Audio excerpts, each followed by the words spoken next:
dans ce live slash podcast de débrief. Le PSG s'était imposé lors de la première journée de la Youth League 5-3 contre Turin. Il était ensuite allé gagner 5-1 ou 5-0 à Haïfa, je sais plus. 5-0 face à Haïfa. Voilà, avec une équipe de Haïfa très faible. Et donc, ils jouaient sur la pelouse de Benfica hier, comme les pros, mais c'était à 16h. Une équipe de Benfica qui avait gagné l'an dernier la Youth League, qui donne donc une idée de leur niveau général, mais qui cette saison est en difficulté puisqu'ils avaient un point après 2 matchs. Ils avaient réussi à perdre à domicile contre Haïfa et ils sont allés chercher le match nul, si je ne me trompe pas, à Turin lors de la deuxième journée. On va attaquer sur le déroulement de la rencontre. Tu veux raconter un peu comment ça s'est passé, ce Benfica PSG, avant qu'on parle un peu plus des joueurs, parce que c'est un peu l'occasion de parler d'eux. Ouais, allez, pas de souci. Alors, une première mi-temps globalement à l'avantage de Benfica, 45 minutes qui était assez compliquée quand même et assez brouillonne côté PSG, avec une équipe de Benfica qui était quand même vachement bien en place et très facile techniquement dans les petits espaces. Enfin, ils nous ont causé quand même beaucoup de problèmes. Et un retour après les vestiaires qui s'est plutôt bien passé pour le PSG, avec un quart d'heure de haut niveau où ça allait des deux côtés, ça allait vraiment en attaque du côté de Benfica comme du côté du PSG. On a eu pas mal, enfin le jeu s'est vachement découvert. Et au final, le PSG qui l'emporte 1-0 grâce à un but de Ilyes Ousni dans les dernières minutes de jeu à la 80e minute, en ayant souffert parce que Benfica s'est quand même procuré beaucoup plus d'occasions, a tiré 22 fois au but, le PSG seulement 7.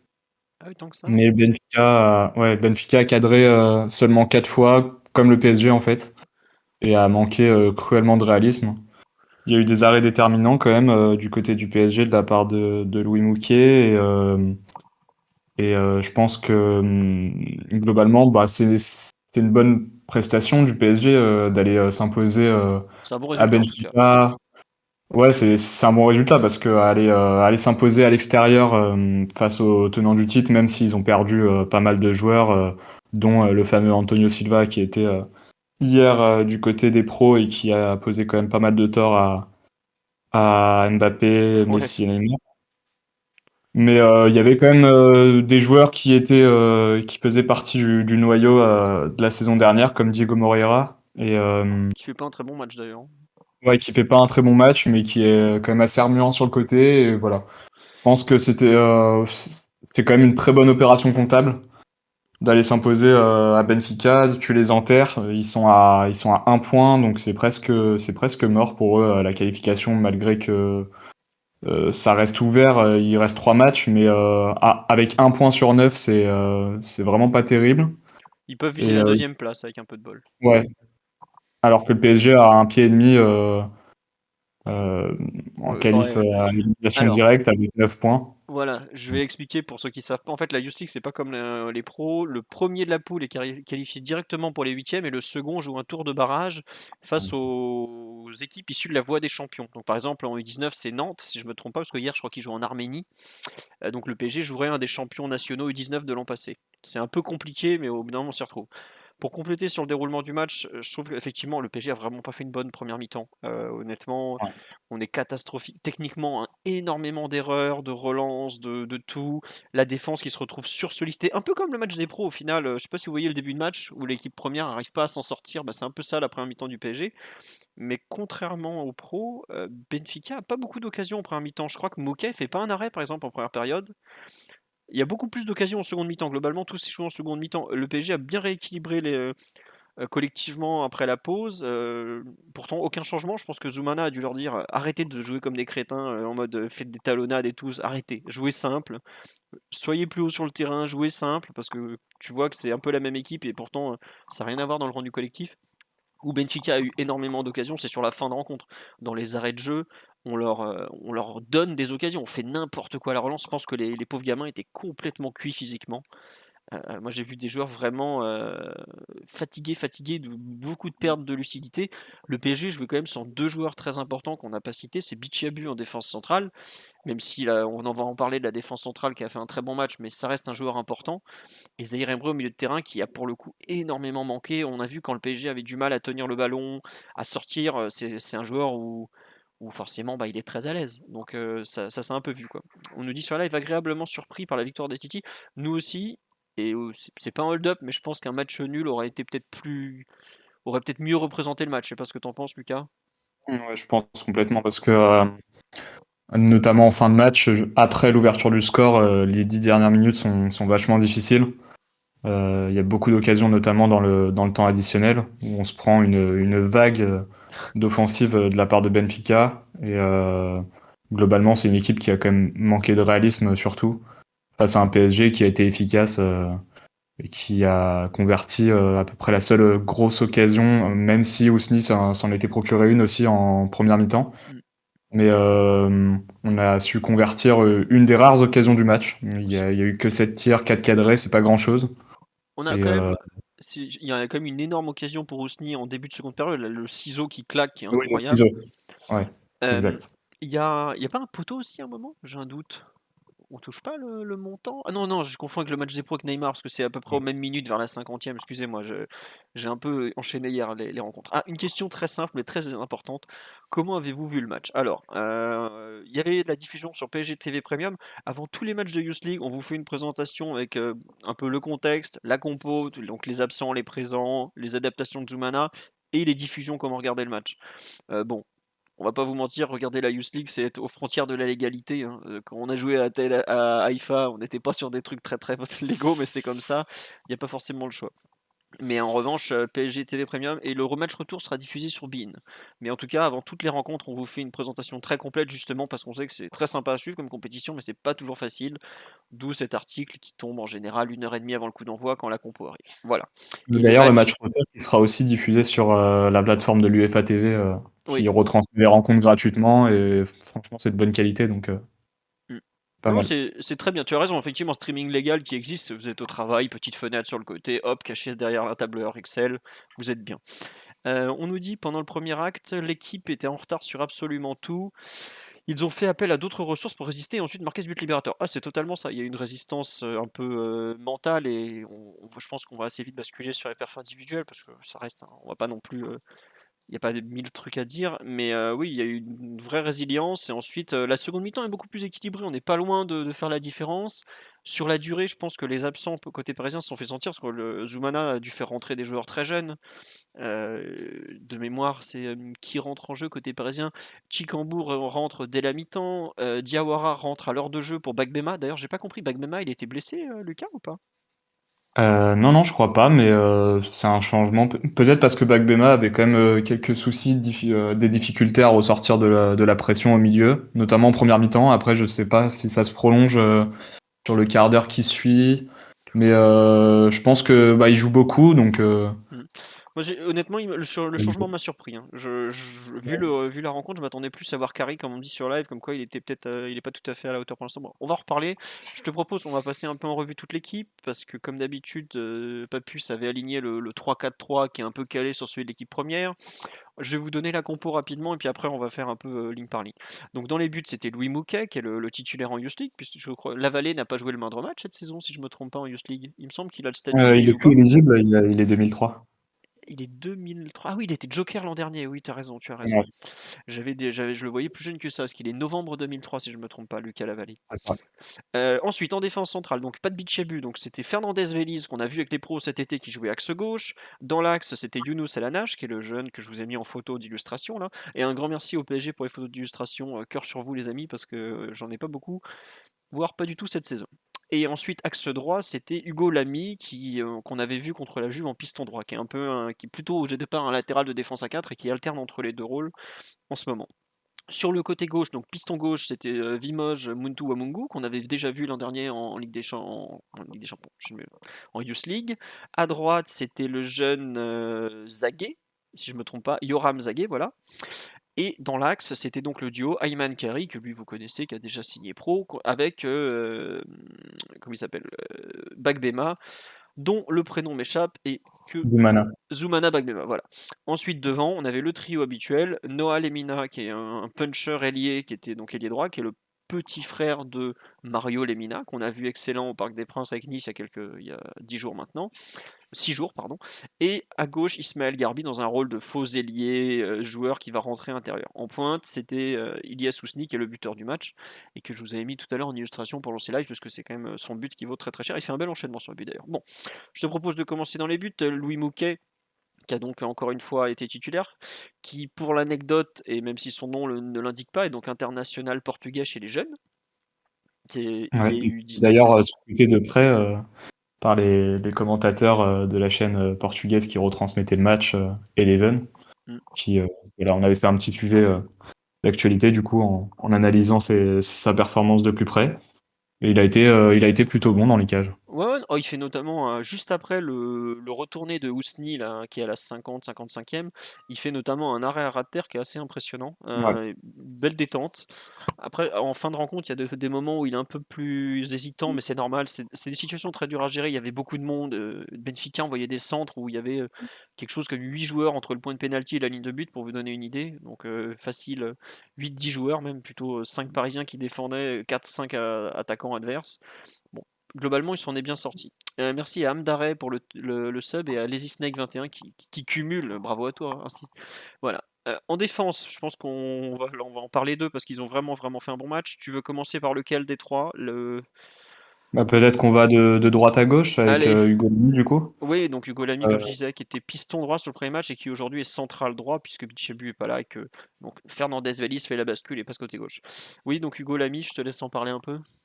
ouais, c'est ça. Alors, donc l'ami qui était axial droit et qui occupe le poste depuis, plusieurs matchs, même en championnat, hem, et qui laisse du coup sa place à Zaguet sur le côté droit et honnêtement, je trouve que ça lui va plutôt bien ce poste.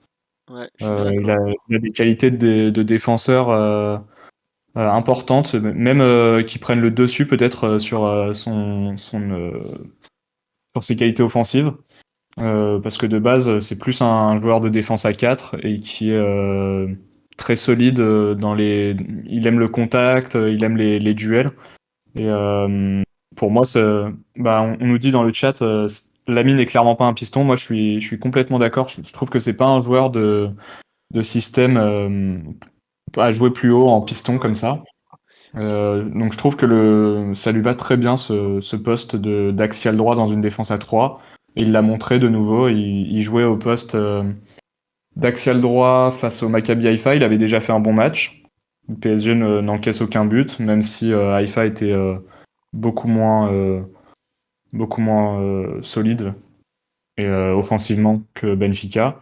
Et là, il a confirmé encore une fois, voilà, une défense du PSG qui prend aucun but face à une équipe qui a quand même pourtant bien poussé avec, comme je le disais en début de live, 22 tirs, C'est qui pas n'est rien. pas rien quand même, face à un PSG qui tire que 7 fois. Mais ça a tenu le choc et j'ai trouvé sa prestation vraiment, vraiment bonne. Ouais, on dit sur live de très bien pour les sorties balles. Effectivement, techniquement, ça bien sorti. Moi, Ouais. j'ai beaucoup aimé la façon qu'il a eu un peu de revenir, de verrouiller le couloir comme ça. Je trouvais que c'était bien. Dans une défense à 3, on sait que c'est parfois particulier pour les deux joueurs de côté. Je trouve qu'il a bien interprété le rôle, alors que c'est pas forcément quelque chose qu'il a beaucoup connu, parce que le PSG joue rarement à 3, à part depuis cette saison en jeune. C'est plutôt en général des défenses à 4. Et je trouve qu'il fait partie de ces joueurs qui ont tout à gagner à jouer un peu ce rôle central droit de défense à 3. Donc Ouais, c'était vraiment surtout pas qu'il mal. Ouais. expérimente le poste depuis vraiment, quelques matchs, hein. Mm. Ça fait 4-5 matchs qu'il est aligné à ce poste, Ouais. donc c'est solide, hein. À suivre. En tout cas, c'est bien d'avoir comme ça, sachant qu'au départ, il devrait pas être titulaire à ce poste-là, parce que la défense centrale type, ça serait Bichebu à gauche, Fernandez Veliz à ce poste de central droit et Elanache dans l'axe. Ouais. Elana, justement, le capitaine, qui est franchement dans une belle belle forme en ce moment, lui aussi a vraiment fait un bon match. Euh, Pas grand-chose à se reprocher. Techniquement, il a été propre. Il a fait notamment un excellent retour en seconde période sur un contre où il fallait intervenir proprement, sans faire de faute et tout. Et, il est de juin 2004, donc il a eu 18 ans il y a 4 mois. En plus, 4 juin 2004, donc vraiment il y a 4 mois pile. On nous dit sur live, il mérite de s'entraîner avec les pros. Ah, je pense qu'il va de plus en plus s'entraîner avec les pros parce que chez les jeunes, il y a Bichabou qui est là, mais en central droit, il n'y a pas grand monde. Avec Kimpembe blessé, je pense qu'il était. Je me souviens plus s'il était là pendant la trêve ou s'il était en mais non, il devait être en sélection pendant Ouais, la trêve. il était avec les U20. Ouais, Et du coup, bah, au contraire de Fernandez Feliz et Lamy qui ont profité de la trêve pour monter avec les pros, lui était en sélection.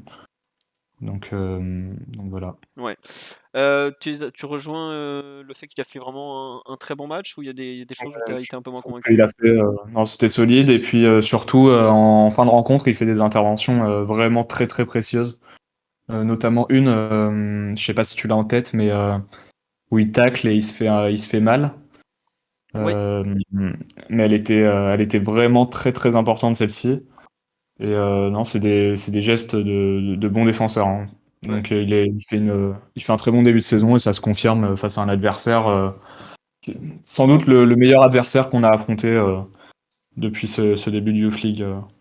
Ouais et puis non, tu as raison d'insister sur le fait qu'il a réussi des gestes de vrai défenseur en fin de match. Quand ça pousse, où il faut, comment dirais-je, bah, il faut tenir bon, il faut jouer juste, il faut pas faire de bêtises. Je crois qu'il se loupe un peu sur une relance en fin de rencontre. Mais c'est là aussi on voit que c'est du football de jeunes parce que par exemple, si vous regardez un peu la fin de match, c'est un peu du hurrah football dans les derniers mètres. À tenter de relancer au pied, il y a des moments, faut mettre des sacoches, hein, vous posez pas de questions. Voilà.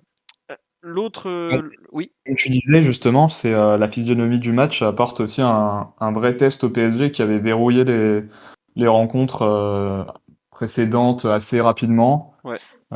Face à la Juve, on rentre au vestiaire avec un avantage de 5-1 à la mi-temps. Face au Maccabi Haïfa, tu plies le match au bout d'un quart d'heure de jeu avec 2 buts consécutifs. Là, tu attends la 80e pour ouvrir le score. Donc forcément, bah, t'es plus exposé et l'équipe d'en face y croit jusqu'au bout. Donc là, c'était vraiment 90 minutes à défendre. Fallait être sérieux. Mmh. Ouais. Mais non, mais tu as raison effectivement d'en parler. Axe gauche, c'était le jeune, Nehemia Fernandez-Veliz que, pour certains se rappellent, on l'a vu cet été avec les pros en match amical, je suis pas zinzin? Non, non, ouais, on l'a vu avec les pros, ouais. Ah ouais, c'est bien ça. On nous dit ici, à propos de El Hanach, déjà contre la Juve, j'ai trouvé très à l'aise sur ce poste. On nous dit: «Est-ce que Galtier a son mot à dire sur les matchs de Youth League?» Non, ce que Galtier son mot à dire, c'est sur la composition du groupe. Si les pros ont besoin de 2 joueurs de la Youth League, il y a forcément priorité pour l'équipe première. Les intérêts sont bien plus importants. Les enjeux, pardon, sont bien plus importants. Donc c'est normal que s'ils disent Zaïre Emery doit venir avec les pros, Bichebou doit venir avec les pros parce qu'on sait jamais, évidemment que Zoumana Camara va lui dire: «Ah non, t'es gentil». Non, l'équipe première et l'équipe première, c'est dans le titre, hein, on va pas faire semblant. Et la Youth League, il s'adapte. C'est pour ça que même si Zaïre Emery n'a finalement pas joué une minute à Lisbonne, que ce soit avec les pros ou la Youth League, eh bien, il était sur le banc de la Youth League au cas où Bichabu encore plus. Voilà, c'est comme ça. Mais il n'a pas son mot à dire sur la compo en revanche ou sur les matchs. Je suis même pas sûr qu'il était au stade de. Mais je suis sûr qu'il n'y était pas parce que le match était de 16 à 18, donc il pouvait pas être ensuite avec les pros. Voilà. Peut-être qu'il a regardé en revanche parce que à mon avis ça l'intéresse. Je suis en revanche à peu près certain que Luis Campos a regardé le match par exemple. Sur Fernandez Veliz, Lucas, bonne rencontre. Il me semble que c'est la télé portugaise qu'on a parlé en bien, si je me trompe pas, non? Ouais. Honnêtement, bah, j'ai trouvé pendant un long moment que c'était l'un des meilleurs joueurs côté parisien, peut-être le meilleur. En première mi-temps notamment, lui est pas passé à côté. Il était déjà solide et ça s'est confirmé en deuxième mi-temps avec des interventions précieuses, notamment de la tête où lui, il a été vraiment omniprésent dans les duels aériens. Ah, il est grand, lui, hein. Euh, ouais, et franchement très à l'aise dans les airs. Euh, il en enlève une, notamment sur un centre de Benfica qui était vraiment important, c'est qui allait procurer une sérieuse occasion. Bah lui, avec Elanache, je trouve que les automatismes sont bien et sont travaillés. Ça fait 2 saisons maintenant qu'ils évoluent ensemble, donc Ça tourne, hein. et peut-être même plus hein, avec les catégories d'en dessous. En tout cas, moi, ça fait 2 saisons que je les vois ensemble et chez U19 et ils jouent bien ensemble. Tu sens qu'il y a une complicité entre les deux. Et pour le coup, en plus, comme tu l'as dit, il est axial gauche alors que d'habitude c'est plutôt un axial droit. Mm. Et il est vraiment à l'aise aussi à la relance. Donc c'est plutôt positif dans l'ensemble. Des 2 pieds, il a su faire le job pour casser des lignes et tout. Non, c'était intéressant. Ouais. Et puis on l'a un peu dit pendant qu'on parlait de la prestation collective, mais faut le dire, la défense a quand même beaucoup encaissé de vagues en première mi-temps et ça a tenu. Notamment parce qu'individuellement ils n'ont pas fait d'erreur. Autant je trouve qu'ils se sont un peu loupés sur la fin de match quand il s'agissait de relancer, autant en première mi-temps le problème c'était pas les trois de derrière. Les trois de derrière ils ont plutôt rattrapé les coups pour tous les autres, hein. Donc ils ont vraiment eu un match compliqué. Je trouve que c'est très prometteur pour eux parce que ça reste des jeunes joueurs qui découvrent un peu ce niveau-là, on va pas faire semblant, hein. C'est la Youth League, c'est quand même plus dur que le championnat national, même s'il y a des très très bonnes équipes en France. C'est pas tous les jours que tu joues des Diego Moreira, que tu joues ce genre de joueurs qui sont voués à devenir des internationaux portugais ou au moins des joueurs importants de l'équipe première de Benfica. Parce que on a joué quelques joueurs hier, là, notamment le relayeur droit, le 20, le petit avec la Ouais, grosse Joao touffe. Neves. Oh là là, qu'est-ce qu'il était fort lui, le Joao Ouais. Neves. Ah, le nom très typique et vraiment super joueur, il a fait mal. C'est intéressant pour ce genre de jeunes de jouer à ce niveau-là quand même. Et ils s'en sont vraiment bien sortis, c'est pour ça que c'est bien. Juste petit point sur les âges, les trois de la défense centrale, que ce soit Lamy, Elanache et Fernandez Veliz, sont des joueurs de la génération 2004. C'est-à-dire que bah, Fernandez Veliz est de la fin de l'année, il va avoir 18 ans en décembre, je viens de regarder, il est né en décembre 2004 à Stein. Hugo Lamy vient d'avoir 18 ans et El Anache, si je ne me trompe pas, a eu aussi 18 ans il n'y a pas très longtemps. Voilà, juin 2004, c'est ce que je disais tout à l'heure. On passe Ah, c'est au moment au. de la signature de son contrat pro, les 18 ans, je crois, pour LNH. Ah bah oui, oui, ça doit être ça, oui. C'est souvent ça d'ailleurs. Sur le côté, donc à droite, il y avait le tout jeune Yoram Zagué, qui est donc lui, là je viens de vous dire qu'ils avaient 18 ans. Yoram Zagué, il est de mai 2006 pour vous donner une idée. C'est la même génération que Zaïre Emery qui est archi surclassé. Bon, le pauvre, je trouve qu'on voit qu'il est très très jeune, honnêtement. C'est pas un gros gabarit déjà, il est un petit peu frêle. Ce Et que je j'allais sais pas. dire physiquement, Ouais, c'est vraiment un petit gabarit, hein. ouais, Même si de l'autre côté, tu as Limoges qui est très petit.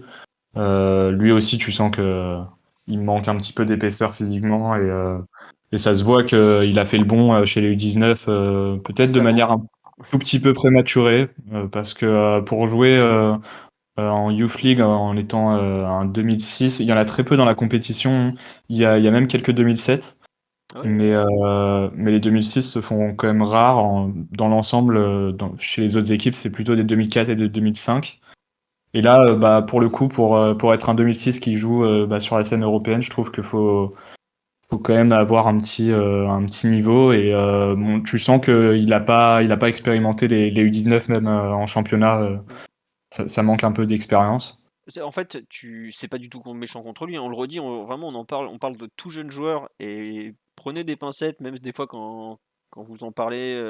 Enfin, j'ai vu hier des tweets, par exemple, pour la moitié insulter des gamins de 17-18 ans. Prenez du recul, hein. On parle d'enfants encore. Mais donc je dis vraiment avec toute la bienveillance qu'il faut. On voit qu'il est un peu dépassé par le rythme parfois.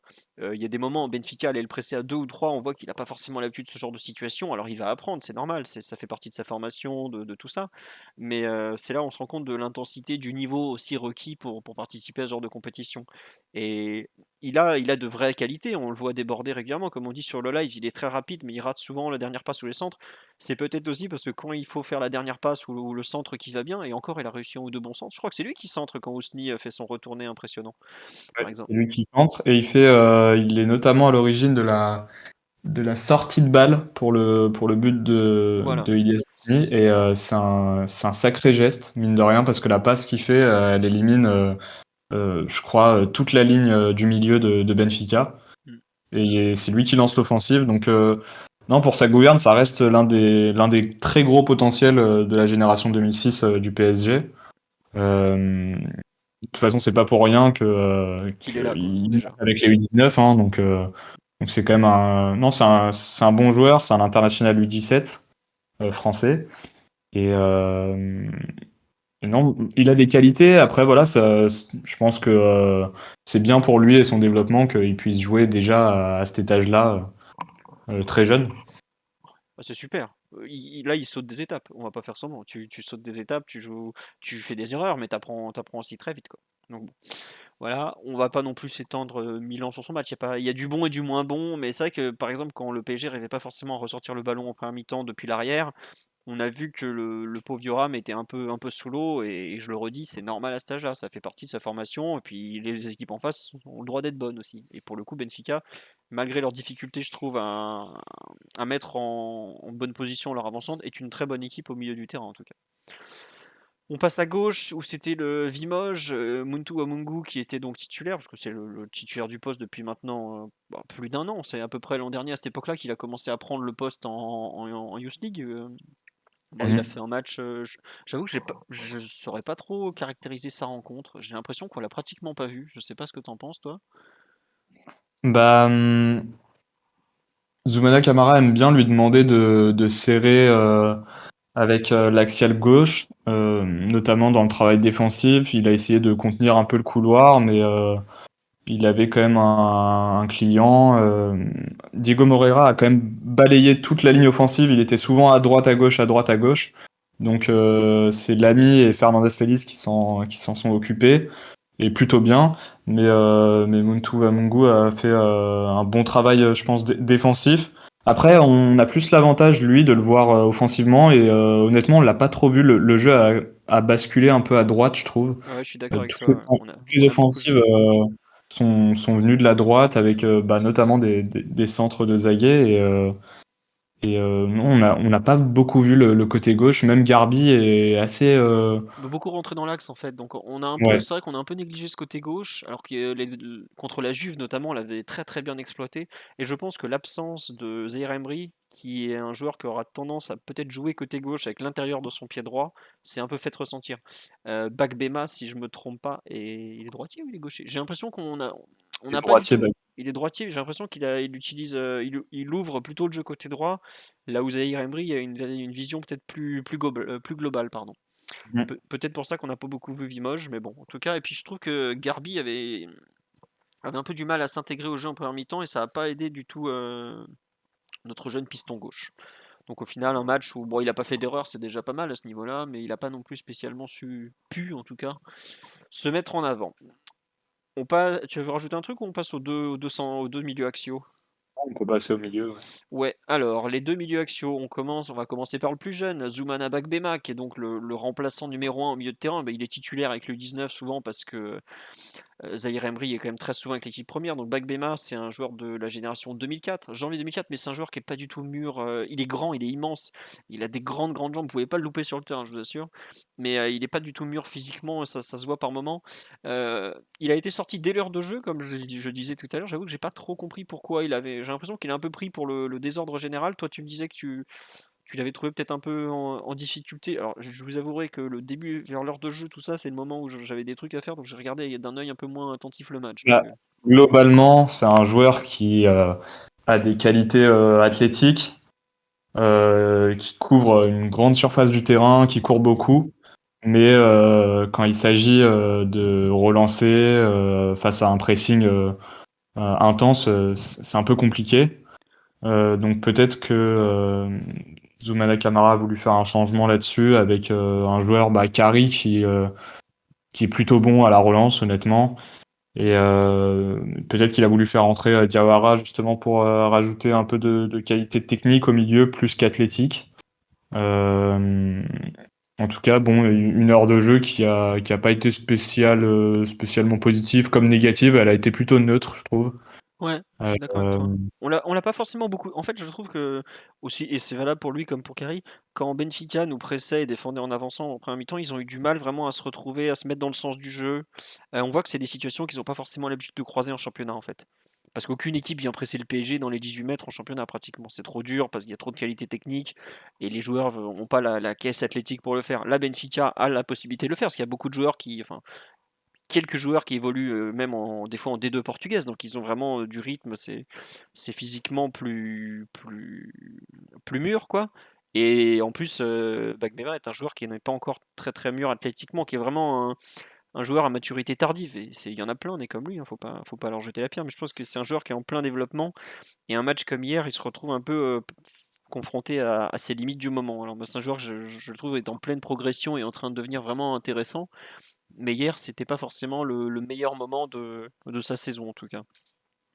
La bascule en plus où il devient titulaire dans l'équipe U19 se fait il y a pas si longtemps que ça, c'était sur les playoffs Mm. de fin de championnat l'année dernière. Donc en mai, hein, c'est pas si loin que ça, où bah, Zaïre Emery commence à, lui, disputer l'Euro U17, donc manque les playoffs. Bakbema le remplace et fait plutôt bonne impression. Il est d'ailleurs buteur. Et du coup, il prend la place de titulaire cette saison, vu que Zaïre Emery ne redescend plus trop chez les U19. Il a joué le match de Youth League face à la Juventus, mais les deux derniers matchs, il est en Ligue des Champions avec le groupe pro face au Maccabi Haïfa et face au Benfica. Ouais. En tout cas, lui aussi, il est en pleine progression à suivre, mais c'est bien pour ce genre de joueur de se confronter à ce niveau-là. Donc l'autre au milieu de terrain, c'était un des joueurs les plus connus de l'équipe, c'était Ayman Kari, le milieu de terrain international U19, U18, je sais plus. U18 et maintenant U19, quoiqu'il a pas dû être, il n'était pas convoqué pour la dernière trêve, puisqu'il revient d'une grosse blessure à la cheville, contractée fin mai. Il n'y avait plus de match, mais Zoumana voulait encore qu'il s'entraîne et il s'est malheureusement explosé la cheville à ce moment-là. Ce qui a peut-être d'ailleurs sauvé le PSG d'un éventuel départ au Bayern de Munich. Mais bon, ça c'est une autre histoire. Sur Ayman, j'avoue que moi, c'est un des joueurs que j'attendais un peu le plus, mais je l'ai un peu trouvé en manque de rythme, un peu comme depuis le début de saison. Je trouve qu'il a vraiment beaucoup de mal à se remettre de cette grosse blessure à la cheville. En fait, quand le ballon est dans ses pieds, bon, il a toujours cette capacité à casser des lignes, à faire mal et tout. Bah, c'est lui, par exemple, qui était au départ du premier but à Haïfa il y a 15 jours. Mais je le trouve un peu spectateur pendant les rencontres. Je retrouve pas le joueur à l'activité un peu permanente. Capable de faire beaucoup de choses, qui faisait une paire extraordinaire avec Zaïre Emery l'an dernier. L'accumulation des minutes devrait lui faire du bien, parce que là, si je me trompe pas, ça doit être sa troisième ou quatrième titularisation de la saison à peine. Euh, je trouve qu'il est encore en phase de reprise, ça se voit, il a pas encore retrouvé ce punch, cette capacité à peser sur les matchs. Non, c'était pas son deuxième match de la saison quand même. Déjà, il a joué les. Non, Ouais. Oui, vas-y, il Lucas. a, il a repris en championnat, il a joué quelques matchs en championnat, il a dû jouer les 3 derniers, je pense. Ouais, c'est ça, ouais. Il était titulaire face au Maccabi Haïfa sur la deuxième journée de Youth League, et là, il était de nouveau titulaire. Ouais, c'est la deuxième en Youth League, ouais.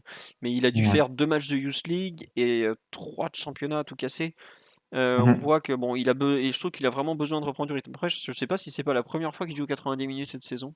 Peut-être qu'en championnat, je suis même pas sûr qu'il ait joué 90 minutes en championnat jusque-là. Bon, Face à Haïfa, il joue pas les 90 minutes? je suis pas certain, mais après Haïfa, la deuxième mi-temps, tu sais, bon, ça s'est joué les mains dans les Ouais, ouais. poches, hein, globalement. Le match était plié à la pause. L'entraîneur Haïfa avait quand même fait deux changements au bout de 20 minutes tellement il se faisait dérouiller. Donc, enfin bon. Ça devrait lui faire du bien d'avoir joué les 90 minutes comme ça, où le match était ouvert bah, jusqu'au bout. Plus qu'ouvert même, intense on peut dire. Enfin bon. Non, je sais pas, toi, peut-être que tu es un peu moins dur que moi. J'avoue que je garde de tellement bons souvenirs de sa campagne de l'an dernier que je reste un peu sur ma faim jusque-là. Mais je le redis, c'est un joueur qui revient de blessure et qui a 18 ans à peine, hein. Faut pas non plus le. Je suis pas en train de l'enterrer, quoi. Non, non, je suis un peu sur la même longueur d'onde que toi, parce que forcément on garde des souvenirs d'un très très bon joueur l'année dernière. C'est la révélation de l'année pour moi, hein, avec Zaïre Emery qu'on découvrait aussi à ce niveau-là. Mais les deux ont fait une saison franchement exceptionnelle à ce niveau. Chez les U19, c'était très très très intéressant. Enfin, on a pris quasiment la supériorité sur tous nos adversaires techniquement au milieu l'année dernière. Hmm. Et, euh, et Oui. non, bah, là, cette saison, comme tu le dis, c'est son retour de blessure. Je pense qu'il le prive un petit peu de ses appuis, notamment. C'était un super joueur dans les appuis pour se retourner, jouer dos au jeu et basculer devant. Et non, Ouais. on a des. On n'a pas encore retrouvé totalement ça, quoi. Ouais, c'est ça. Bon. Je regardais, non, il avait joué que 66 minutes à Raifa, tu vois. J'étais parti voir, effectivement, c'est un joueur en Ouais, donc, reprise. Il y a ça pas de doit être quoi. son premier match à 90 minutes, je pense. Ouais, ouais, c'est vrai. Bon. Ouais, faut pas l'oublier, lui aussi c'est un 2004, novembre 2004. C'est intéressant sur la génération 2004, c'est qu'il y a beaucoup de joueurs de fin d'année. Donc c'est des joueurs, en fait, souvent, c'est un truc très courant dans les centres de formation, vous allez prendre une génération, donc c'est par année civile, hein, c'est du 1er janvier au 31 décembre, ce qui est d'ailleurs pas du tout logique, parce que les saisons sont décalées de 4 mois, donc. Et vous allez avoir beaucoup de joueurs du début d'année, des joueurs nés entre janvier et juin, et très peu de la fin d'année, parce que justement, c'est des joueurs qui sont tellement en retard athlétiquement, et c'est normal, puisqu'il y a un décalage à cet âge-là, euh, qui vont forcément avoir du mal. Et c'est-à-dire que le PSG a eu l'intelligence de faire confiance à des joueurs moins prêts athlétiquement parce qu'ils ont vu des choses en eux. Euh, pour moi, c'est quelque chose qui est. C'est-à-dire que derrière, il y a une réflexion, un processus qui est intéressant. Et quand j'entends les clichés habituels, gna gna gna, en France, on voit que des bourrins dans les centres de formation, c'est complètement faux. Mais ça veut dire qu'en plus, c'est des joueurs qui sont pratiquement à comparer avec ceux de la génération 2005. Donc, ils sont pas du tout en retard, ils sont même plutôt en avance pour certains. Quand je vois ce que sont capables de faire pardon, des Fernandez Vélez qui sont de décembre 2004 ou des Kairi de novembre 2004, même LNH, il est de juin, ça veut dire qu'ils sont pas du tout en retard dans leur maturité de joueurs. Au contraire, ils sont même plutôt en avance. Et c'est encore plus prometteur en fait. C'est ce que j'essaie d'expliquer. Voilà. Sur les trois de devant, on avait D'ailleurs, deux. juste Ouais, pour compléter sur Carey, on peut quand même dire qu'il a profité de la trêve pour monter avec le groupe pro. oui, Voilà, il a fait partie du petit noyau de jeunes joueurs qui a complété les noms internationaux du groupe. Donc voilà, il a profité de la trêve pour participer à tous les entraînements de Galtier. Et c'est bah, je bien, pense que ça a dû lui faire du bien pour le rythme, notamment parce qu'il postule du coup à jouer 90 minutes hier sur la rencontre. tout à fait. Dans les trois de devant, on avait comme toujours donc Noah Lemina en ailier droit qui est sorti dès la mi-temps. Alors je sais pas si c'était une sanction ou si c'était un petit problème physique. Je sais pas, tu l'avais vu un peu boiter, toucher en fin de rencontre ou on en sait plus ou pas? Si vous savez Non. sur le live, moi j'avoue que je me suis demandé si c'était pas justement pour on a fait rentrer Chikambu à sa place parce bon un profil un peu différent. Peut-être moins dans la percussion que Noah Lemina, qui est vraiment un joueur très très très vertical, qui prend le ballon et qui percute en gros. Et c'est pas du tout péjoratif, hein, au contraire, c'est un profil qui est très demandé. Bon, je pense que le pauvre Noah, il a un peu subi les manques collectifs de son équipe et un peu payé les pots cassés. Après, il n'a pas été très très bon non plus sur l'utilisation du ballon, mais bon, je sais pas toi. Ouais, pour le coup, c'est pas trop la première fois que Zoumana Camara opère ce genre de changement assez tôt dans la rencontre à la mi-temps comme ça. C'est pas la première fois qu'il sort. Oh, il n'hésite pas, Euh, hein. mais du coup, bah, Chikambu est un joueur un peu différent qui, je trouve, couvre un peu mieux les espaces derrière. C'était peut-être une consigne, c'est peut-être ce qu'a voulu corriger aussi Camara à la mi-temps, en faisant sortir Lemina qui n'était pas spécialement dedans. En général, quand il est dedans, ça se ressent très très vite dans la rencontre. Et là, voilà, il y avait un petit manque de tranchant offensivement. Il n'a pas fait toujours les bons choix en première mi-temps, donc c'est pas une sanction, mais je pense que c'était un changement qui était qui était justifié. Ouais. On nous demande est-ce que Chikambu c'est pas un joueur qui joue plus sur la ligne? Je le connais pas très bien, donc je vais éviter de répondre. Je sais pas ce que t'en penses, Lucas. Bah, avec Lemina et Garbi, t'as des joueurs qui aiment l'axe. Qui joue vers Euh, l'intérieur beaucoup. Ouais. ouais, bah, comme Messi et Neymar, hein. En fait, cette équipe, elle est vraiment très calquée sur l'équipe pro dans sa structure et son ossature. Euh, Après, avec Chikambu, ouais, c'est un joueur qui peut-être te permet justement d'aller prendre un peu plus l'aile, de combiner avec Zaguet. C'est comme ça que ça se fait d'ailleurs le premier but où on prend le côté droit dans toute sa largeur. On repasse par l'axe, on prend Chikambu sur l'aile droite qui repique dans l'axe et qui trouve Ousni dans l'axe. Mais, euh, mais ouais, c'est un joueur qui couvre un peu plus la ligne. Ouais. Bon. En tout cas, Chikambu, il est pas impliqué sur le but. C'est pas lui qui sert Osni? Ah si, c'est lui le passeur décisif. Ouais. Écoutez, je pense qu'on va le revoir Chikambu parce que c'est pareil, c'est un tout jeune joueur et c'est un 2005 lui, si je me trompe pas, non? C'est un 2005, c'est comme Lemina hein, Et d'ailleurs. voilà. Et ce que je vous disais, décembre 2005, donc il a vraiment 16 ans à peine, hein. C'est fou à quel point le PSG a basculé comme ça sur des joueurs moins mûrs athlétiquement. Lemina est de juin 2005, donc Lemina a déjà 17 ans, Chikambu, il les a pas encore. Mais bon, c'est, faudrait interroger les gens du PSG sur un peu si une volonté comme ça d'avoir des joueurs de fin d'année plutôt que des joueurs de début d'année. Des joueurs quitte à perdre athlétiquement pour gagner ensuite, pour les faire se développer vraiment dans le dur, qui souffrent un peu athlétiquement, puisque c'est quelque chose qu'ils vont rattraper ensuite logiquement. Mais bon, à suivre. On nous demande est-ce qu'il y a des recrues cette année pour cette équipe supervisée par Campos ou Cabaye Uzumana? Il n'y a pas eu de recrues cet été, je crois, dans cette équipe Non, U19. pas de recrue alors que Il y en qu'on avait a eu eu l'année des d'avant. globalement, bah, tu as toute la génération 2003 qui n'est plus éligible. Donc tu perds Michu, Simmons, tu perds quand même Bodiang, vachement. vachement de gros joueurs, hein. Bojang qui est prêté, tu perds la Vallée dans les caves. Enfin, tu perds beaucoup de joueurs et au final, le PSG a été pioché dans son réservoir U17, qui était aussi très performant puisque ils ont atteint les playoffs. C'était d'ailleurs la seule équipe à atteindre les playoffs, donc le PSG en U17 et en U19. Donc, je pense que c'est un choix du club d'avoir été pioché dans ce qu'il a déjà à disposition plutôt que d'aller recruter ailleurs et de devoir gérer de la préformation. Voilà, c'est un peu difficile à chaque fois d'aller chercher, notamment je vois beaucoup de gens sur Twitter qui réclament des étrangers, mais c'est très très dur pour des jeunes d'aller s'acclimater à une nouvelle culture, à un nouveau championnat. Comme ça, c'est très, très compliqué. On peut pas opérer des changements dans des catégories jeunes comme ça. On peut pas les piocher. Enfin, il y a des équipes qui le font et la Juve l'a fait. D'ailleurs, cet été, ils ont pris beaucoup de joueurs à droite à gauche, un ailier du Bayern. Mmh. Un ailier d'Anderlecht et on l'a vu en fait quand moi j'étais au camp des loges sur la rencontre. Il y a un cruel manque d'automatisme à cet âge-là. On peut pas se permettre de faire venir des joueurs des quatre coins du monde comme ça et les faire jouer ensemble. En fait, ça peut pas se faire comme ça. Et puis il y a des différences culturelles. Moi, je vous cite un exemple. Vous vous souvenez de Giovanni Lo Celso, quand même, qui est international, qui est passé chez nous. Il était venu avec son frère, Francesco Lo Celso, qui était un des plus grands espoirs de Rosario Central. Il a joué au total 10 minutes avec les jeunes du PSG et il n'était pas seul en France. Il avait donc son grand frère, toute sa famille, et malgré ça, il a eu beaucoup de mal à s'adapter et il est reparti à Rosario Central et finalement, bah, aujourd'hui, c'est un joueur assez quelconque du championnat argentin. En plus, il s'est fait les croisés, le pauvre, il n'y a pas longtemps. Bon, il a quand même été international argentin U20. Là, je suis parti sur sa fiche Transfermarkt pour suivre un peu ce qu'il est devenu.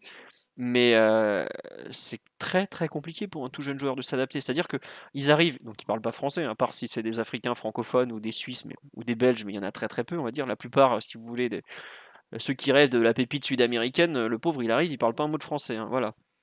Euh, on leur demande de changer de rythme de vie, on leur demande de changer de langue maternelle, et ça c'est super dur, même si à cet âge-là les jeunes apprennent quand même assez vite. Euh, pour un Xavi Simons, qui est un joueur un peu particulier, qui est déjà starisé, qui arrive, qui est déjà très mature en fait. Pour un comme ça, il y en a 10 qui vont complètement se perdre, qui vont exploser en vol. Si vous regardez, c'est aussi un peu ce qui arrive aux jeunes parisiens qui partent très très jeunes des fois, en Allemagne, à Leipzig, à Salzbourg. Combien sont partis de chez nous à Salzbourg et se sont complètement perdus? Je pense à un Mohamedou Dembélé, je pense à un Abdourahmane Bari qui aujourd'hui joue dans des petites divisions alors qu'à l'époque ils étaient capitaines du PSG ou presque, dans les équipes U19. Donc aller chercher des très jeunes joueurs, outre le fait qu'on n'est pas des esclavagistes, il y a quand même des gros, gros, gros problèmes d'intégration, d'adaptation qui sont difficiles à résoudre. On me dit Arthur Gomez à Manchester City. Tout à fait, excellent exemple. Même un Adrien Rabiot qui est très encadré, qui a très, très vite été tourné vers un avenir professionnel, s'était complètement perdu à Manchester à 13 ans. Il avait explosé en vol et il était reparti au bout de, je crois, 6 mois à Pau. Donc voilà, puis comme on me dit sur live aussi, la région Île-de-France est un réservoir largement suffisant. Il n'y a pas besoin d'aller chercher ailleurs, hein. Il y a quelques années, on était allé chercher Baptiste Giacomini notamment à Bayonne, si je me trompe pas. Bon, bah il avait joué un petit peu, mais au final il n'a pas percé, alors qu'à Bayonne il avait des stats tout à fait exceptionnels. On nous demande comment vont Camara et Koulibaly, ça se passe comment pour eux? De mémoire, Camara et Koulibaly, ça se passe pas si mal que ça à Dortmund. Donc Abdoulaye Camara qui était un 2005, puisque si je me trompe pas, 2004. 2004, novembre 2004, ouais. Il commence, il me semble qu'il est titulaire en Youth League avec le BVB. Il joue avec la réserve, bon, il joue un match sur deux avec la réserve en gros. Et en Youth League, je suis parti voir ce qu'il joue. En Youth League, il est titulaire, voilà, avec le Borussia. Et Soumaïla Koulibaly, qui est un énorme potentiel, il doit jouer, si je me trompe pas, un peu plus encore. Puisque voilà, il joue en réserve. Bah, pareil, avec la réserve, il joue un match sur deux. Et en Youth League, il doit jouer. Il doit jouer un peu plus en. Mais je crois qu'il a pas joué en Youth League. Bah non, il est trop vieux, c'est un 2003.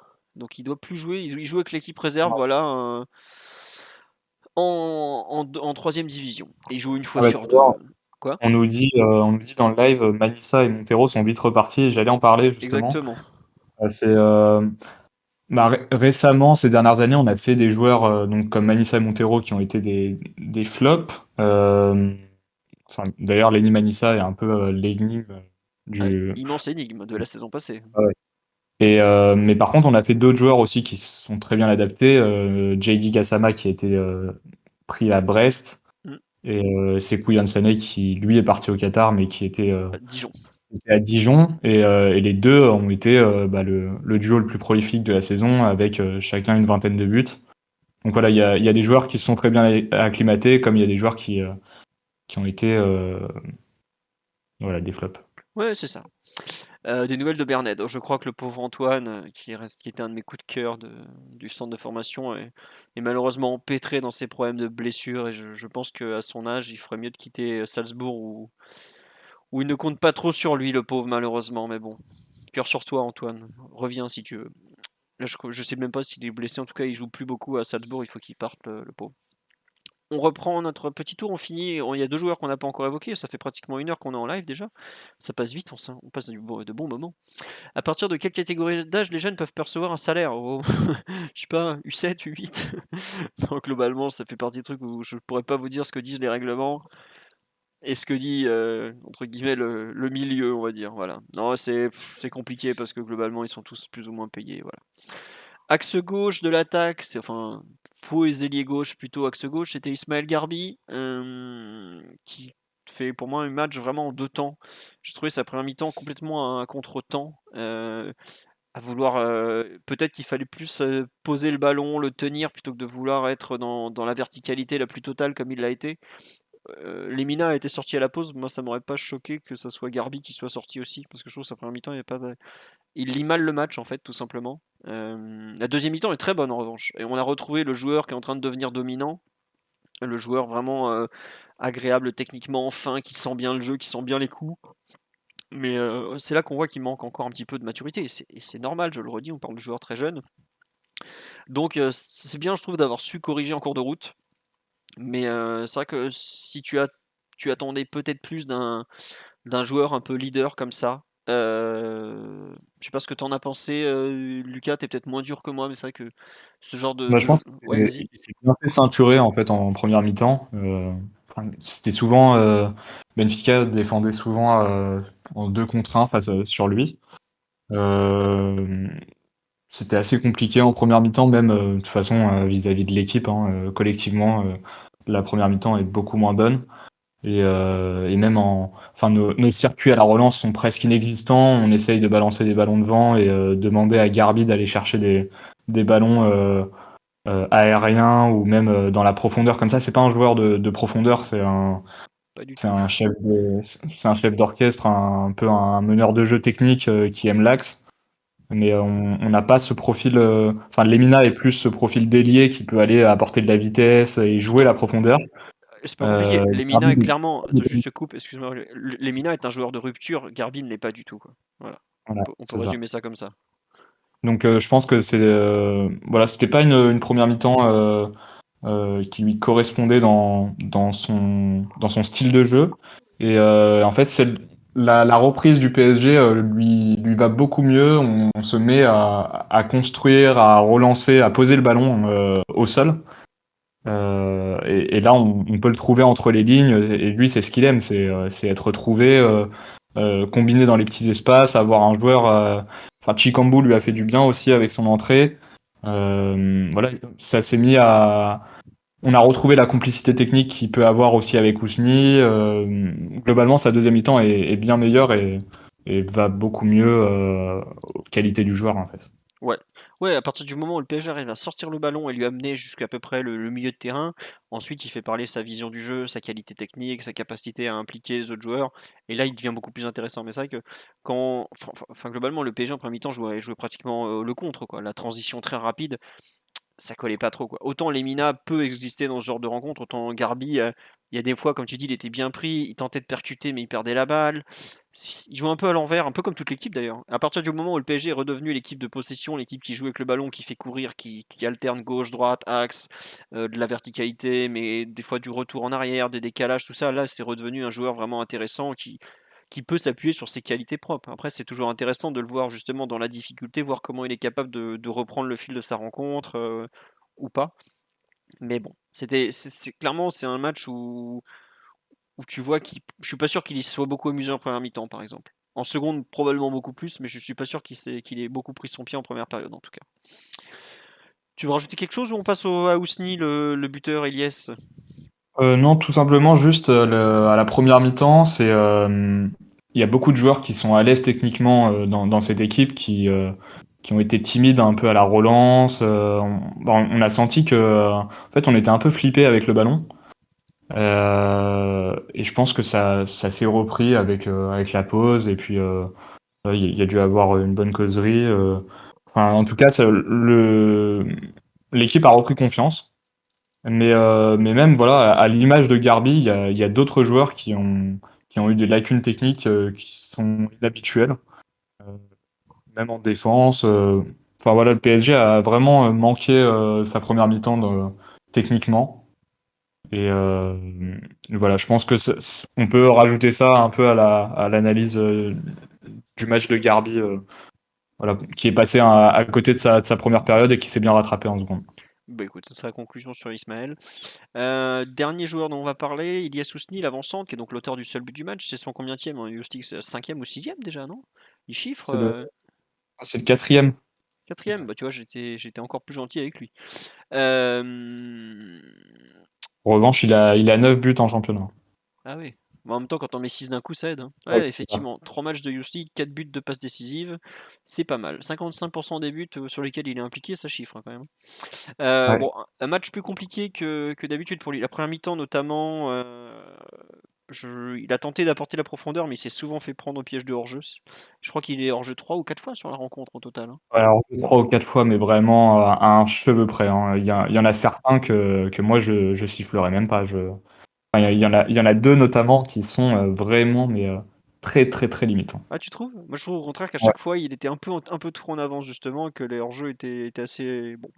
Après, ça, on n'avait pas le révélateur, hein, c'était des images arrêtées, bon, mais Ouais, ouais. ouais, Non, mais, comme tu dis, il y a beaucoup moins de technologie dans la compétition, on voit même pas les lignes, quand il y a les ralentis. ouais, ça c'est le vrai football. Il y a encore un côté très, c'est bien, il y a un côté aussi un peu, peut-être pas Romantique. amateur, mais antique. C'est le football antique qui se joue au U19, messieurs. Non, sinon il met un joli but, Ilyes. Il a un peu moins joué que d'habitude, je trouve, en remise, mais c'est vrai que le ballon, la première mi-temps, il est rarement arrivé jusqu'à lui. Le pauvre, il a beaucoup couru dans le vide. Il a toujours cette capacité à beaucoup courir, à proposer beaucoup de choses, mais ça n'a pas toujours été facile pour lui non plus. Je sais pas ce que tu en as pensé.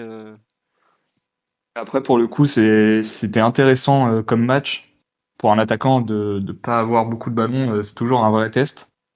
Et il l'a vraiment bien négocié, je trouve. Il a continué à faire l'essuie-glace permanent en attaque. Il a continué, il s'est pas découragé, il était toujours, en demande de ballon, et il a très bien exploité, je trouve, les occasions qu'il a eu à se mettre sous la dent. En première mi-temps, il passe tout proche d'ouvrir le score. En deuxième mi-temps, tout proche aussi d'inscrire, l'un des buts de l'année, hein. Franchement, sa reprise, elle Ah, est elle est elle est juste, incroyable. enfin, c'est un geste de très grande classe, geste d'attaquant, pur. Et il a un sens du placement, il a un s il a une intuition dans ses déplacements, enfin, c'est vraiment un très, très bon joueur, je trouve, hein. Mm. Après, oui, bon, je suis d'accord, c'est un très très bon joueur, mais il y a encore aussi, il faut pas l'imaginer demain en pro au PSG. Ça reste de la compétition U19. Ce que je veux dire, c'est que on voit un joueur comme Ekitike qui, par exemple, a fait des très très bonnes choses à Reims, à quel point c'est difficile pour lui de jouer au PSG. Ça vous donne aussi une idée de la différence entre le niveau U19 et le niveau pro. Je regardais tout à l'heure la Gassama qui avait fait une super campagne de Youth League, par exemple. Aujourd'hui, il est en Belgique, il joue à peine, alors que c'est que de la D1 belge. Voilà. Faut relativiser malgré tout. Il fait une super saison, je vais pas dire le contraire, surtout qu'il est de mai 2005, mais ça reste aussi un joueur très très jeune qui a encore beaucoup à se développer. On me dit, il est à quel gabarit aujourd'hui? Bon, il est grand aussi, il doit faire bien 1,85 m facile, hein, mais il doit être autour de 75 kilos par exemple pour exister en pro. Peut-être qu'ils seront à 80 par exemple, non? Enfin, Ouais, heu, bah, honnêtement, je trouve que ça lui correspond plutôt bien, enfin, le gabarit lui permet justement de garder cette vivacité qu'il a sur ses appuis. Après, ouais, non, mais c'est sûr que je te rejoins complètement sur. À chaque fois qu'on voit un bon match d'un jeune, tu vois deux trois commentaires, faites-le monter en pro, etc. Mais enfin, c'est pas du tout, c'est pas du tout possible en fait. C'est un joueur qui fait le bond des U17 aux U19 déjà. Ouais, tu as Euh, raison. Ouais. il y a quelques mois à peine, était encore en train de disputer les playoffs chez les U17. Donc cette année, il découvre officiellement les U19, même s'il avait joué quelques matchs. Il avait notamment inscrit un triplé sur l'un des rares matchs qu'il avait joué en U19 l'année dernière avec Zoumana Camara. Et là, pour le coup, bah voilà, il est pleinement installé dans cette équipe U19. C'est sa première année dans cette équipe, contrairement à d'autres joueurs comme Ayman Kari ou Garbi ou Vimoj et tout. Mm. Donc voilà, lui c'est sa première année et il fait un très très bon début de saison avec 13 buts. Il découvre aussi la Youth League et il la découvre plutôt bien. Donc, euh, donc voilà, non, c'est du positif, hein. Ouais, non, je suis d'accord, c'est très positif. On nous dit, il est si grand que ça. Ah oui, il est assez grand. En fait, il est à la fois grand, mais il a une vraie Pas plus de souplesse. De quoi? peut-être un 80. Ouais, peut-être un 4. Je pense, en fait, c'est un joueur qui m'a pas l'air d'avoir fini sa croissance Ouais. à suivre. Faudra voir comment il finit de se développer athlétiquement, morphologiquement, parce que ça change quand même beaucoup de choses dans son style de jeu. Aujourd'hui, c'est un joueur qui est très très mobile, qui est capable de faire beaucoup d'appels, de se déplacer, de jouer dos au but, de balayer vraiment toute la largeur du terrain. Faudra suivre. On nous dit, je trouve deux sources qui le donnent à 1m77, 1m78. Alors, méfiez-vous, les tailles des joueurs comme ça, U17, U19, c'est des tailles qui ont été prises à un moment où les sites se copient entre eux les uns les autres et c'est absolument impossible de savoir la vraie taille des joueurs. Si vous voulez une idée, oh, il y avait un petit milieu de terrain chez nous, je sais plus comment il s'appelle. En fait, il avait été mesuré en U14, je crois qu'il avait marqué 1m63 ou 1m65. Et sa taille l'a poursuivi. Bah, c'était Nkunku justement, 1m63 je crois. Et sa taille l'a poursuivi pendant des années parce que tout le monde recopiait cette taille qui avait été prise à l'entrée en préfaux. Alors que ça n'avait plus aucun sens. Aujourd'hui, vous regardez Nkunku, vous voyez qu'il fait pratiquement 1m81 et qu'il doit faire 75-77 kg. Il est tanké comme pas permis. Il est affûté et tout. Bon, c'est pas. Faut raison garder sur les tailles et tout ça. On nous dit en un été, ils peuvent prendre 5 à 10 centimètres. Peut-être pas un été, mais en une année, oui, ça peut aller vite. Mais à cet âge-là, surtout, ils évoluent encore beaucoup morphologiquement. C'est des adolescents en train de devenir des hommes. Ça peut changer. Tiens, pour conclure, tu veux rajouter quelque chose sur Ilias? Peut-être jolie finition sur le but quand même, on peut souligner. Enchaînement, pied droit, pied gauche, comme ça, propre. C'est très classe, hein, pour se défaire des défenseurs. En plus, la situation est pas évidente, hein, comme ça. On ne se dit pas que c'est une occasion franche, mais il se la crée l'occasion en fait. Ouais, Et il efface le dernier défenseur, vraiment bien, beau dribble, quoi. ouais, avec une feinte de corps hyper efficace. Derrière, il se met dans le sens du but et puis la finition est bonne entre les jambes du gardien. Non, c'est un beau geste d'attaquant et une belle finition. Ouais. Tiens, pour finir, pour vous, sur le groupe U19, combien et quel joueur mériterait de s'entraîner régulièrement avec les pros? Alors, il y a le mérite et il y a les besoins des pros. Au bout d'un moment, tu vas pas envoyer des gamins pour envoyer des gamins. Donc c'est un peu ça. Par exemple, aujourd'hui, le PSG a pas beaucoup de joueurs en défense centrale. El Nash me paraît être un joueur qui mérite, par exemple, d'aller jouer avec les pros. Encore une fois, si les pros ont pas besoin de Younes El Nash, on va pas l'envoyer pour regarder faire des oppositions depuis le côté, quoi. Faut que ça colle à un projet commun. Un joueur comme Elanache, par exemple, me paraît être un joueur qui mériterait d'être peut-être dans le groupe élite, s'il n'y est pas déjà. Je me souviens plus qui est dedans. Il me semble, il n'y est pas dans le groupe élite du PSG, Elanache, Lucas, ou je me trompe. Non, non, il n'y est pas. Voilà, c'est Zahir Emery, Kari, Garbi, Lavallée et Bichabu, si je me trompe pas. Ouais. Ils mettent Euh, deux milieux, un défenseur, un attaquant et un gardien. voilà. Attendez, je vous remets la news écrite par un certain Lucas Demange à ce sujet. Non, c'était moi qui l'avais écrite avec le groupe élite notamment. Mais bon, hein, en tout cas, avant même d'intégrer l'entraînement des pros qui bascule sur le groupe élite, ce sera déjà pas mal. La rumeur de prêt de Zaïre Emery est évoquée. Non, non, parce qu'il n'a pas joué hier, donc on n'a pas parlé de la rumeur de prêt. Mais si vous voulez en parler rapidement, en gros, Lorient serait intéressé par ses services, ce bon Warren. Mais à quel point il est aujourd'hui disponible en prêt, à quel point il a envie d'y aller aussi, il faut quand même pas l'oublier, parce que la volonté du joueur reste quelque chose d'important. Moi, j'avoue que je suis totalement contre prêter un joueur de 16 ans par rapport à son environnement familial et scolaire, même s'il est déjà pro. Je sais pas, toi, Lucas, ce que tu en penses. Chacun on peut avoir un avis très opposé, hein, ne t'inquiète pas. Dans sa volonté, je pense que ça lui poserait pas de soucis puisque l'équipe évoquait un accord personnel trouvé avec Lens pour partir dans le dernier virage du mercato estival, même si ça s'est pas fait. Euh, Après, comme tu dis, c'est peut-être particulier de prêter des joueurs de 16 ans. On a plus D'habitude, c'est plutôt des joueurs de 18, 19 ans. 16 ans, c'est un peu court, même dans une équipe comme Lorient, qui tourne actuellement super bien. Euh, Faut Est-ce lui qu'un trouver joueur la de 16 ans place. a fait ce milieu, ça me paraît compliqué, hein.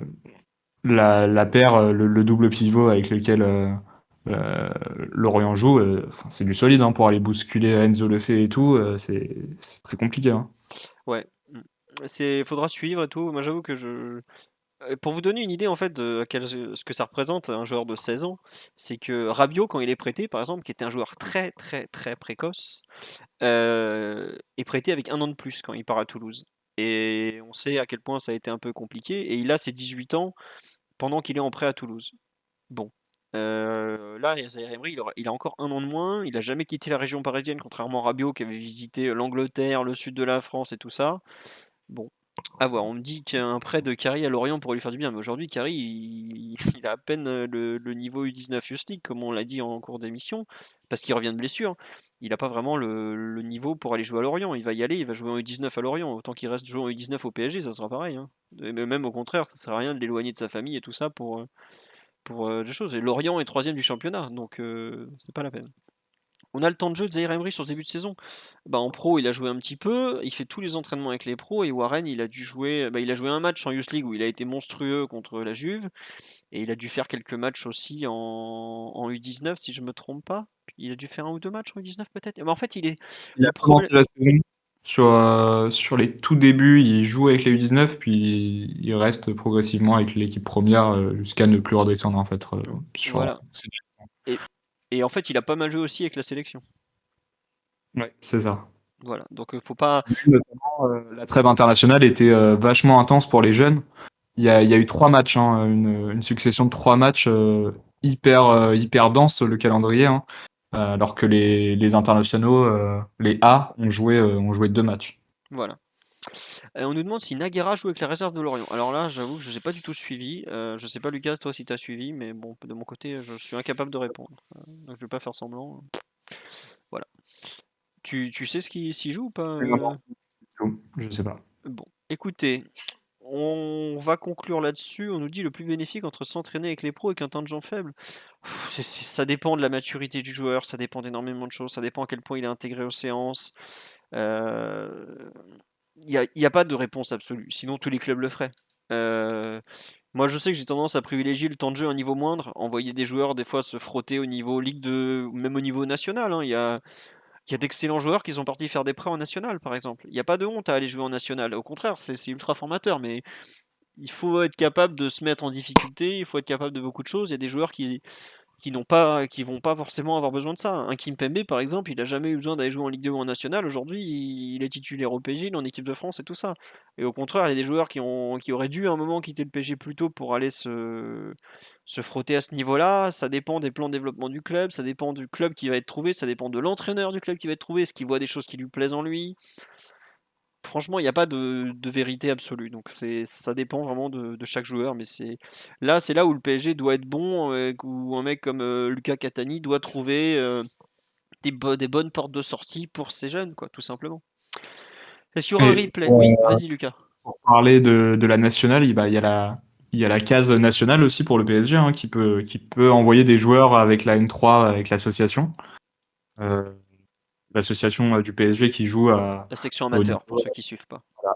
au niveau de la Nationale 3. En fin de saison dernière, on avait envoyé plusieurs jeunes Mhm. à cet étage-là, notamment Bichiabu, Garbi, qui ont pu profiter de quelques matchs avec la N3. Et pour La le coup, Vallée aussi, je crois, hein. ça permet, oui, et la Vallée, du coup, qui joue avec la N3, hein, sur ce début de saison, vu qu'il ne peut pas s'entraîner avec les pros, avec enfin, la concurrence, plus le fait qu'il ne soit pas éligible au groupe U19. Voilà. Mais ça permet globalement de se mesurer à un monde euh, plus costaud, plus physiquement. Enfin, physiquement, c'est des joueurs finis, hein, donc voilà. Ça permet aussi de découvrir un peu. Enfin, c'est une bonne passerelle entre le monde pro et les U19. Ouais, on nous dit il y a 3 clubs, parisiens en national, ça serait bien de se rapprocher d'eux. Je pense qu'ils n'ont pas besoin du PSG et que ça les intéresse pas forcément. Ils préfèrent former et mettre en avant leurs propres joueurs, à ce niveau-là. Voilà. Sur Ouais, nous, ce, on préfère profiter du Casse Open.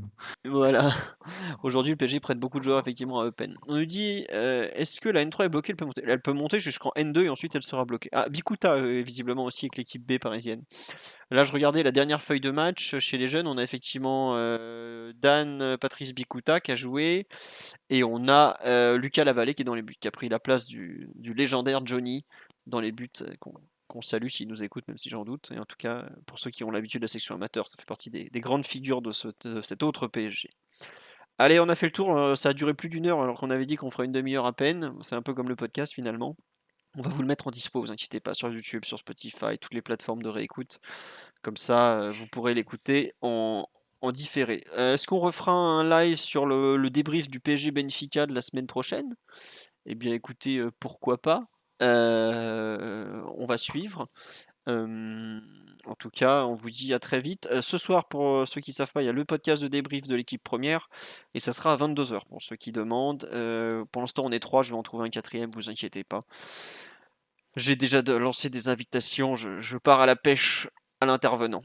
Allez, encore merci à tous pour les réactions, les commentaires, les subs qui sont tombés en cours de route. C'est vraiment très sympa et on espère que ça vous a plu. Bonne fin de journée Ah. à tous, bon courage au bureau et bisous. Lucas, tu voulais rajouter un truc? Excuse-moi, je t'ai coupé. Non, non, je disais merci aussi. Ah bah écoutez, on est très polis donc, hein. À bientôt, au revoir, bisous.